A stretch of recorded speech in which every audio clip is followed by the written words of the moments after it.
Con đi học vui vẻ. Tôi mãn đi học.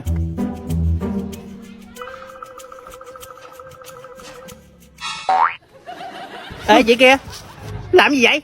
Tôi nằm tôi ngủ chờ con tôi ra. Trời ơi chị ơi, nó học 5-6 tiếng đồng hồ, hơi sức đâu mà chỉ chờ. Tôi nghỉ luôn đi. Nay đi học vui ha.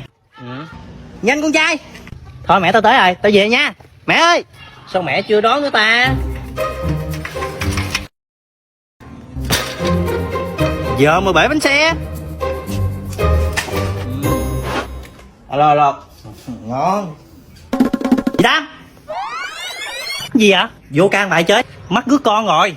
Một bài có bao lâu đâu. Tao đã nói là không. Tôi không còn yêu em nữa.